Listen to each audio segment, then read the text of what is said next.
Welcome back to the show. I'm Kristen Valterno. And I'm Liana Burnside. Today is a Friday. We have a lot of exciting things happening today. So Pokemon Sun and Moon came out, and we have more First of All Legacy Lost previews. So rolling right in, we have a beautiful Resonator, Snow White of the Crystal Apple. Yeah, she's very pretty, but I'm not convinced she's useful because by the time she's worth casting, you're going to be dead and the game's going to be over. Yeah, for 4 total cost, it's very gimmicky. Her ability to move counters to other Resonators only works for light Resonators. That totally acts as her flexibility because if you're playing her in a Fairy Tale deck, most of the good Fairy Tale Resonators aren't light. Yeah, but the 7 Dwarves is a good card to make up for this. It is great with Alice the Valkyrie deck builds. Yeah, because then it basically becomes an unstoppable damage sponge. Because if you're using Valkyria Fairy Tales, you don't have to actually remove the counters to prevent damage. So you just have the 700 thing that can't be, damaged out. And even if your opponent targets it with Charlotte's magic, he's still going to be a 600. Right, because the counters don't go anywhere. So yeah, he'll still be there, he'll still be on the field, which is great because Charlotte's Water Transformation Magic is one of the biggest threats right now. But if you want to speak about raw power, we have Skyscraper Giant. He is an enormous fatty, but he costs way too much. Yeah, for 7 will, I don't think there's any way anyone's going to be able to hard cast him. But he is immune to chance. Right. And while he can't be targeted by chance, he can still be targeted by addition. So the Black Treasure Box can still kill him. That is true. So I think that will help make that card become more relevant.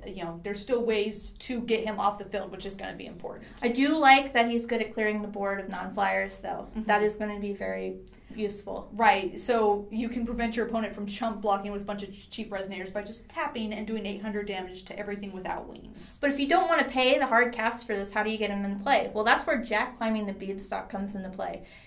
He's only good for calling forth the Giant. Yeah, he's really pretty vanilla, except for the fact that when you get some damage in, you get to yank the Giant out of your deck and put him into play.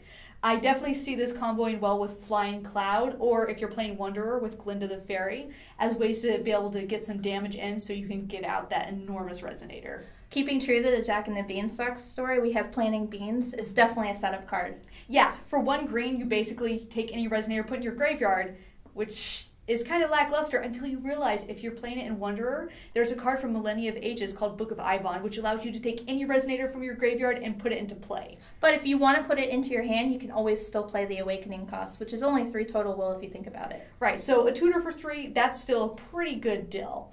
And then speaking of good deals, we have Millium's Weapon. Kind of makes Snow White irrelevant. I mean, she kind of already was, but this kind of is like, why? Yeah, why play Snow White when for 1 light I can put, 2 100 counters on any of my creatures? What I like about it is the versatility that you could probably play this with Shara or other vampire build token decks. Exactly, yeah, make it so Shara can attack. That's an easy way to get counters on them. And once again, it's a good way to get around Charlotte's Water Transformation Magic because they can nerf your creature, but the counters still won't go away.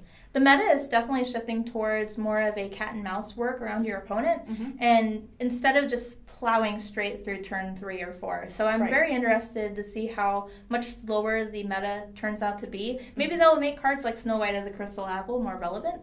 Definitely, yeah. So we're seeing Legacy Lost is going to shift the game. It's going to pull it back, make it more slower about the long-term slow build-up, and I'm excited to see what else they reveal that will help shift the meta. And there's only one way to find out. Check back next time for more previews, and we'll see you guys later.